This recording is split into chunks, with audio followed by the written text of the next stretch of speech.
Hello everyone. मध्य पूर्व में Israel और हमास, इजराइल या फिलिस्तीन का जो युद्ध था एक नए मोड़ पर आ गया है और ये मिडिल ईस्ट के संकट को और भी ज्यादा बढ़ाने वाला है। देखा जाए तो इजराइल के द्वारा दुनिया को एक तरीके से गुमराह करके बिना किसी को बताए यहाँ पर हमास के लीडर इस्माइल हानिये को ईरान में घुसकर मार दिया है। दूसरी तरफ उन्होंने लेबनान में यहाँ पर हिजबुल्लाह के कमांडर को भी मार गिराया है। 2 दिन में 2 बड़ी यहाँ पर घटना को अंजाम यहाँ पर इजराइल के द्वारा दिया गया, जिसके कारण से यहाँ पर वर्ल्ड स्तर पे और साथ ही साथ मिडिल ईस्ट की जो पूरी नजर है वो इजराइल पर पड़ रही है। ईरान ने भी यहाँ पर इजराइल के विरुद्ध कार्रवाई करने की मांग की और एक तरीके से देखा जाए कि इजराइल ने जिस तरीके से ईरान में घुसकर यहाँ पे हमला किया है वो भी यहाँ पर एक क्वेश्चनेबल होगा और इसको लेकर कई सारे यहाँ पर देशों ने आपत्तियां भी जताई हैं। कुछ यहाँ पे इजराइल का भी साथ दे रहे हैं, लेकिन कई सारे यहाँ पर खासकर मिडिल ईस्ट में अगर हम देखें जो कंट्रीज हैं वो यहाँ पर फिलिस्तीन के साथ हैं। ऐसी स्थिति में क्या मिडिल ईस्ट पूरी तरीके से वॉर में यहाँ पर शामिल हो जाएगा? क्या ईरान और लेबनान अब यहाँ पर मिल करके इजराइल के विरुद्ध यहाँ पर लड़ेंगे? इसको लेकर के आइए यहाँ पे थोड़ा सा मुद्दे को समझते हैं। जो घटना यहाँ पर दोनों घटित हुई उसको भी यहाँ पे समझते हैं। देखिए ये पूरा जो एरिया है जो मिडिल ईस्ट हम जिसको कहते हैं, यहाँ पर इजराइल अपने आप को अरब देशों के विरुद्ध किस तरीके से संयोजित करता है, अपने आप की सुरक्षा को कैसे सुनिश्चित करता है, ये वहां पर उसकी टेक्नोलॉजी पर और उसकी मोसाद जो खुफिया एजेंसी है उसके द्वारा सुनिश्चित की जाती रही है। और इसी कड़ी में अगर हम देखें ये जो घटना यहाँ पर उनके द्वारा अंजाम दी गई है ये अपने आप में यहाँ पर सोचनी है, यानी कि उनकी जो क्षमता है लगातार वर्ल्ड के स्तर पर उनका साथ न देने पर, उन पर लगातार दबाव बनाए जाने के बाद भी इस तरीके के हमले क्यों अंजाम दिए गए। कहा यह भी जाता है कि इजराइल के जो पीएम हैं नेतन्याहू, उन पर यहां पर अपनी कुर्सी को बचाने के लिए इस तरीके के हमले यहां पर किए गए हैं और ये जो हमला किया गया है वो भी वहां पे एक राजनीतिक उद्देश्य भी प्रेरित है। तो सबसे पहले देखिए हमला हुआ कैसे, ईरान यहां पर इजराइल ने हमास के लीडर को मारा कैसे। देखिए इजराइल और हमास के बीच जो पिछले 10 महीनों से गाजा में यहां पे जंग जारी रही और मंगलवार के दिन लेबनान की राजधानी बेरूत में एयर स्ट्राइक की। मीडिया रिपोर्ट्स के मामले में इसमें 3 लोगों की मौत हुई, 74 लोग यहां पर घायल हुए, ठीक है, जिसमें यहां पे हिजबुल्लाह के कमांडर की मारे जाने की बात हुई। इजराइल ने यह भी कहा कि हमले में ईरान समर्थक आतंकवादी जो संगठन है हिजबुल्लाह कमांडर भी यहां पर आपको मारा गया।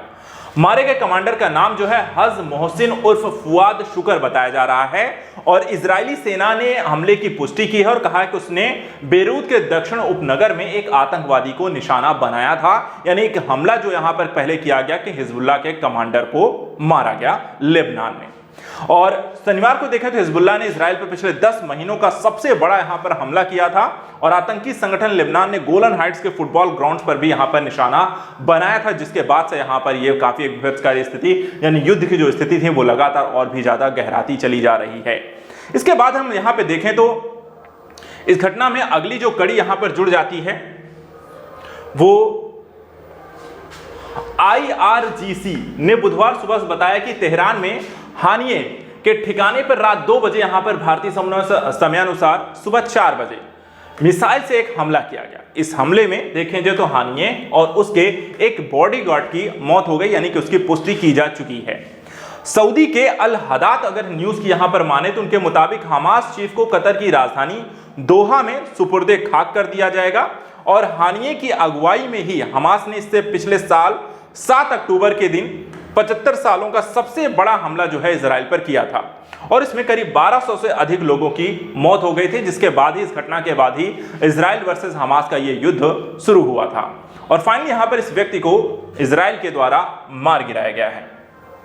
लेकिन इस घटना से मिडिल ईस्ट खासकर ईरान में जहां यह हमला किया गया, ईरान काफी यहां पे खफा है और इजराइल के विरुद्ध उसको लेकर के पहले भी कई तरीके की न्यूज आ रही है। ईरान ने भी यहां पर इजराइल पर हमला किया था जिससे युद्ध की स्थिति बन गई थी, लेकिन इस हमले के पश्चात क्या ईरान वापस से जवाबी कार्रवाई करेगा या यहां पर इस घटना के और भी अलग एंगल यहां पे देखने को मिल सकते हैं, वो भी समझिए।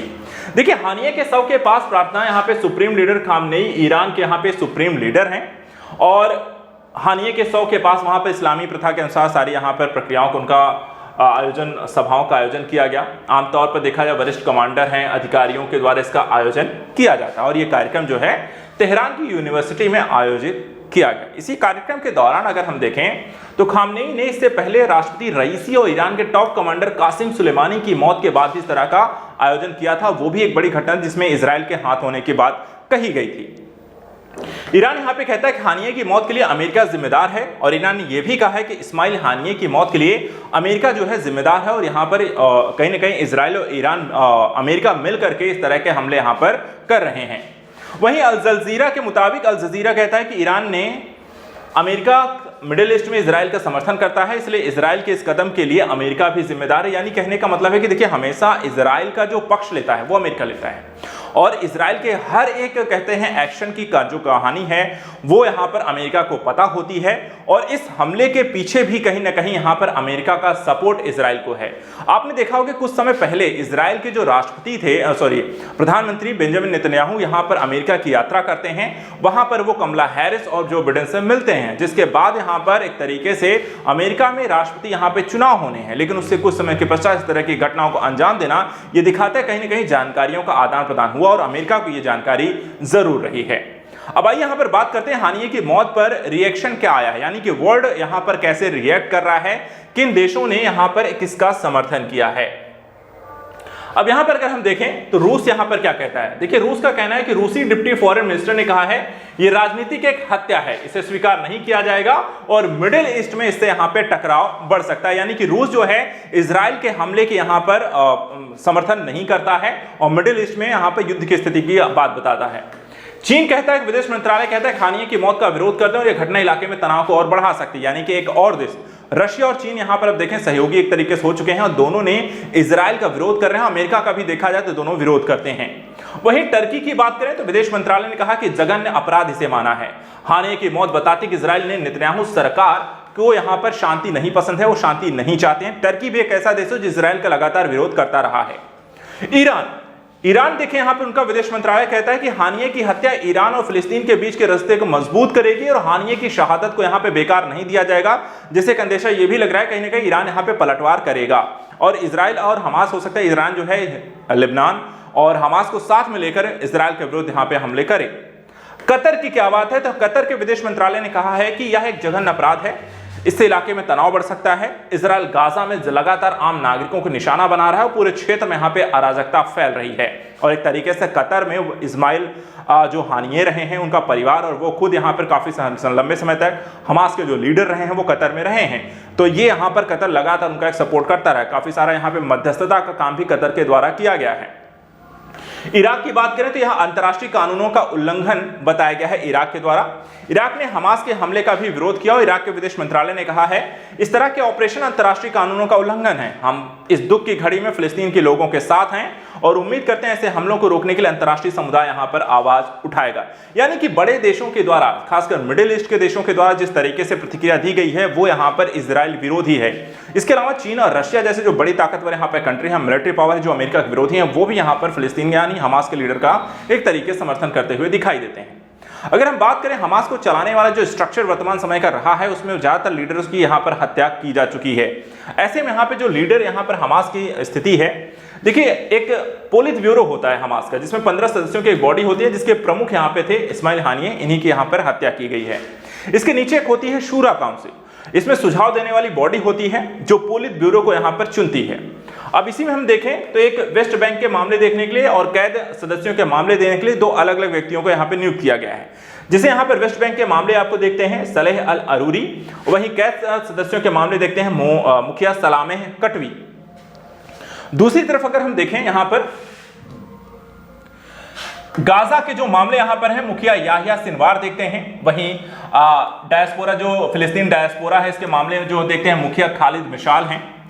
इज अद दीन अल कसम ब्रिगेड के कमांडर मारवान ईशा और मोहम्मद दईफ हैं, और हमास की जो सरकार के जो पीएम हैं इसाम अल दालिस हैं। इन्हीं के नीचे देखें कुछ मंत्रालय हैं, लोकल अथॉरिटीज हैं, सिक्योरिटीज गार्ड हैं जो इनके यहाँ पर काम करती हैं। तो एक पूरी तरीके से हमास या फिलिस्तीन का जो स्ट्रक्चर है, चलाने की स्थिति है, वो कुछ ऐसी यहाँ पर आपको दिखाई देती है।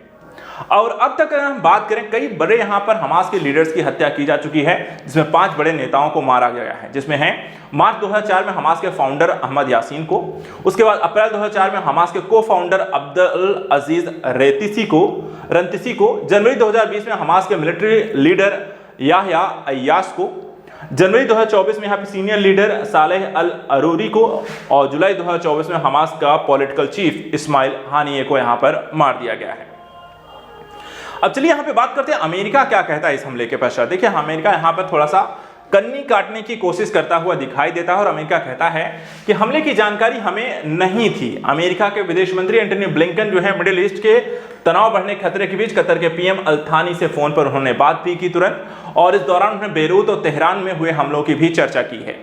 वहीं ब्लिंकन ये भी कहते हैं कि अमेरिका को हानिये पर हमले की कोई जानकारी नहीं है, और सिंगापुर में चैनल न्यूज एशिया के साथ इंटरव्यू में ब्लिंकन ने यह भी कहा है कि हमारा फोकस गाजा में जंग को रोकना है और हम सीज फायर के लिए यहां पर कोशिश करते रहेंगे, लेकिन ये पूरी तरीके से स्वीकार नहीं किया जाता अमेरिका को इसके बारे में, इतने बड़े हमले के बारे में कोई जानकारी ना हो, वो भी जब वहां पर उनके पीएम कुछ समय पहले यहां पर आपको उनके राष्ट्रपति प्रधानमंत्री से यहां पर मिल के आ रहे हों। साजिश कैसी भी हो, लेकिन इसके यहां पर मिडिल ईस्ट से संकट यहां पर जरूर बढ़ने वाला है, और हो सकता है ये युद्ध और भी लंबा खिंचे और इसमें कुछ और भी देश यहां पर शामिल होते हुए देखे जा सकते हैं। ये समस्या न सिर्फ मिडिल ईस्ट की बल्कि विश्व स्तर पर भी यहाँ पे समस्या खड़ी करेगी। आगे चलकर देखेंगे यहाँ पर क्या नया यहाँ पर डेवलप होता है और किस तरीके से ये भारत और अन्य देशों को प्रभावित करेगा। फिलहाल आज के सेशन में इतना ही। Thank you so much and good luck.